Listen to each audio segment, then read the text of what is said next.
Diyos ng kanyang kapangyarihan dahil nahahati yung puso natin. Pag-ibig sabihin na nahahati, mga kapatid, sa isang kasintahan, maibibigay mo yung buong kayamanan mo, buong buhay mo. Kapag yung kasintahan mo ay nakikita mong kalawahan, sa tingin nyo, mga kapatid, di ba hindi? Pero once nakita mo na ang kasintahan mo, mga kapatid, ay buong buhay na ibinigay ang buong buhay niya sa iyo, mga kapatid. Naniniwala ko ang buong buhay mo na ibibigay mo sa kanya. Same din sa Diyos, mga kapatid. Ibigay mo ang Diyos ng hit sa lahat. Ibigay mo ang puso, huwag kalahati ng puso, kundi buong puso, mga kapatid. Titiyakin ko sa inyo, mga kapatid, hindi nyo na problemahin yung araw-araw. Hindi nyo na problemahin kung anong bukas nyo, mga kapatid. Dahil alam nyo, mga kapatid, ang Diyos ang kasama nyo, mga kapatid. Sometimes, mga kapatid, bubulagan tayo, mga kapatid, sa sandibuan. Amen? Lahat ng ating pag-ibig, sabi ng Scriptures, 1 John chapter 2, kung doon nagkakamali, verse 12, mga kapatid, ang sino ng tao na umibig sa sanlibutan, ang pag-ibig ng Diyos ay wala sa kanya, mga kapatid. Hindi ko kayo bubulahin, mga kapatid, na bakit nagsisimba kayo hindi, mga kapatid. Sabihin ko sa inyo, papala kayo ng Diyos. Kayo, mga bride, mga kapatid, kayo kailangan pagsimba lang kayo, ligtas na kayo, mga kapatid. Sabi ng Scriptures, ang sino mang, sumusunod sa aking kalooban, yung lang ang papasok, mga kapatid. Amen? Yung mga sumusunod lang, kapatid, kahit nandito ka, sasabihin natin, tinatawag tayo bride, mga kapatid. Hindi sapat yun! Kinakailangan maramdaman mo ng kapangyarihan ng Panginoon ng kanyang salita ay naghahari sa'yo, hindi lamang sa araw ng linggo, kundi sa araw-araw ng iyong buhay, mga kapatid. Amen. Kapag yan ang narasan mo, mga kapatid, titiyak ko sa inyo, sabihin nyo ng sinungaling ako. Pag ibinigay nyo ang buhay nyo sa ating Diyos, mga kapatid, ang lahat ng kapangyarihan sa langit, lahat ng kapangyarihan sa lupa ay bibigay din na sa inyo. Naniniwala kayo, mga kapatid? Dahil darating ng time, yung buong kapangyarihan, kapamahalaan ay mararanasan natin. Kaya, pastor, pag dumating ang milenyo, 1,000 taon na magkahari tayo kasama ni Kristo, mga kapatid. At sa araw na yaon, mga kapatid, alam niyo ba ang mga leon ay magiging maamo sa atin? Kahit anong mapabangis na hayop sa palat ng lupa nito, in-example na tayo, mga kapatid, si Daniel. Di ba yung mga leon, gutom na gutom, pero may nagawa pa yung leon, mga kapatid, sa harapan ng presensya ng Diyos? Wala. Si Brother Anan, mga kapatid, ikakwento ko sa iyo yung naranasan ng ating prophet, ha? One time, mga kapatid, si Brother Anan kapasok dun sa isang bakod, na yung bakod pa lang yung, mga kapatid, ay puluhan ng mga mababangis, ha? Ano yung toro? Tama raw, mga kapatid. Nung nakapasok siya dun, mga kapatid, hindi niya nakakalain na may toro pa lang nakaabang sa niya. Nung dadalang huli na siya, mga kapatid, talang susunggaban siya. Alam niyo, Brother Branham, hindi natakot. Habang papalapit yung toro, mga kapatid, at talagang susugin siya, galit na galit yung toro. Amen. Sabi niya doon sa toro, kinausap niya yung toro eh. Sabi niya, pasensya ka na sa aking pagkakagambala sa iyo, hindi ko sinasadya. O likha ng Diyos. Sabi niya, alam niyo yung toro, papalapit sa kanya, biglang huminto. At yumukod sa kanyang harapan, mga kapatid. Yumukod sa kanyang harapan, mga kapatid.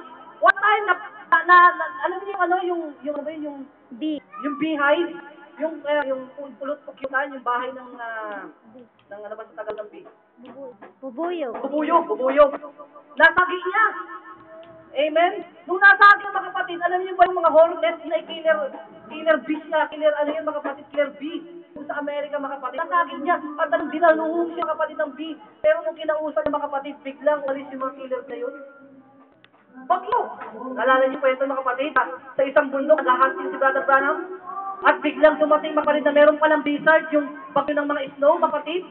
At habang lumabag yung mga kasama ni Brother Branham sa pag-hunting, babaan na. Si Brother Branham, mga kapatid, naiwan dahil sobrang kapal ng yelo, mga kapatid. At merong isang tinig na nangusa sa kanya. Sabi niya, bakit hindi ka magsalita sa bagyo? Di ba may likha ng langit at ng lupa? Ba't hindi mo pingin na huminto? Alam niyo, mga kapatid, habang narinig si Brother Branham yung tinig na yung, mga kapatid, sabi niya sa bagyo huminto ka. At nagtataka yung mga kung sa nakapaligid kung bakit biglang-bigla na yung bagyo ay huminto. Bakit, mga kapatid? Dahil may tao na katulad ni Kristo. Hindi Kristo, katulad ni Kristo na binigyan din kapamahalaanan ng ating Panginoon. Ano sabi ng ating Panginoon? Believe in me. Maniwala kayo sa akin. Ang mga bagay na aking gagawin ay gagawin din nyo at higit pa sa akin ang ginawa ang inyong gagawin.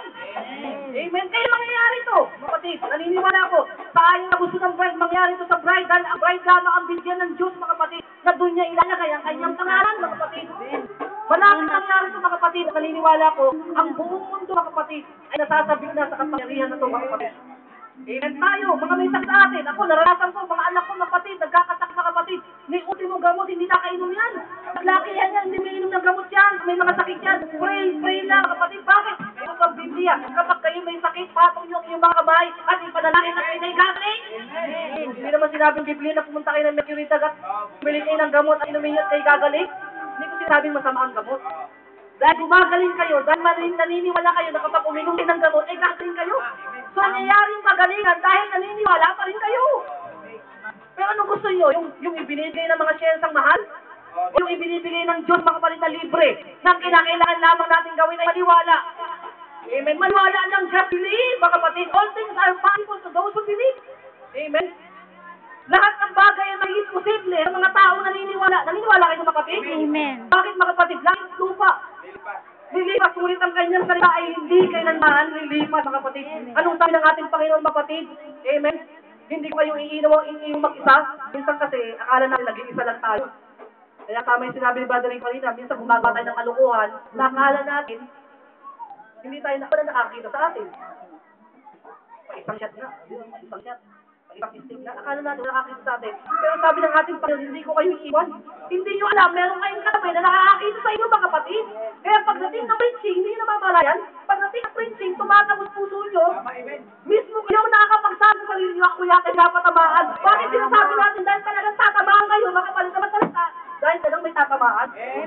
Pero kung walang tatamaan, hindi kayo tatamaan. Naniwala kayo, mga kapatid? Pero kung talagang may tatamaan din, mga kapatid, maganda nga yun eh, patamaan ng tatamaan. Huwag kayong milag. Pag tinatamaan kayo, patamaan lang, mga kapatid. Ang pigsa, hindi gagaling pag hindi pinisa. Diba tama, kapatid?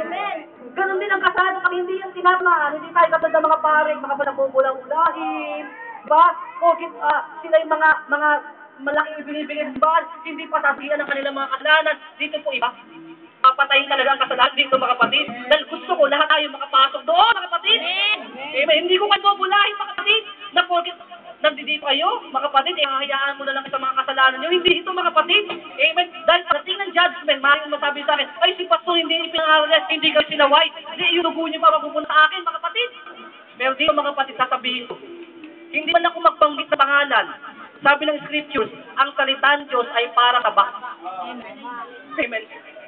Pag sinabing tabak, mga kapatid, nanunood yan sa mga puso ng tao na kahit itago mo pa ang sarili mo sa harapan ng tao, yung salita ng Diyos hahanapin, mga kapatid, sa mga mali mong gawa hanggang doon sa kaituran ng puso mo. Amen. Sa mga isip, mga kapatid, hahanapin ng Diyos yan. At ano trabaho natin? Ibigay mo na sa Diyos. Huwag tayong masaktan, mga kapatid. Huwag natin sabihin, ay, pinagmano ko si pastor, hindi ako dadalo dyan, parating lang ako pinagpasakihan, pinatatamaan. Hindi, kailangan mo dumalo ng dumalo para wala yung kasalanan na yun, mga kapatid. Amen. Naniwala kayo ng mga kapatid? Si Kristo ba, every time na nandun siya, pinagaling ka dahil ang kasalanan mo ay pitawad. Diba? Nakuha yung mga kapatid. The same sa atin, mga kapatid. Amen. Darating tayo, mga kapatid, ang kapamahalaanan ay ibabalik sa atin ng Diyos. At sasabihin ko inyo, ito yung nagsisimula na. May mga bride na nakaposisyon na eh. Naniwala kayo mga kapatid? May mga bride na hindi pa nakaposisyon. Huwag niyo isukat yung sukat sa iba. Maging humble kayo. Kung nakikita niyo na ang buhay niyo ay lumalak na ayon sa Panginoon, imbis na ipangatol natin sa iba, maging humble tayo, mga kapatid. Maging tapat lang tayo sa Diyos at ipanalangin natin yung mga bride, mga kapatid, na hindi pa nakakaabot doon sa kanila posisyon, mga kapatid. Dahil ang rapture, mga kapatid, hindi naman tayo lahat dito mararapture. May isa mahina, isa malakas. Darating ang time, lahat tayo ay magiging malakas, mga kapatid. Dahil sabi ng scriptures, lahat tayo ay sabay-sabay na aagawin ng Panginoon, mga kapatid. Ako ng faith ko eh, lahat tayo ay mararapture. Amen. Naniniwala ba kayo, mga kapatid? Lahat tayo mararapture? Meron akong isang palabas na i-recommend sa inyo na panoorin nyo.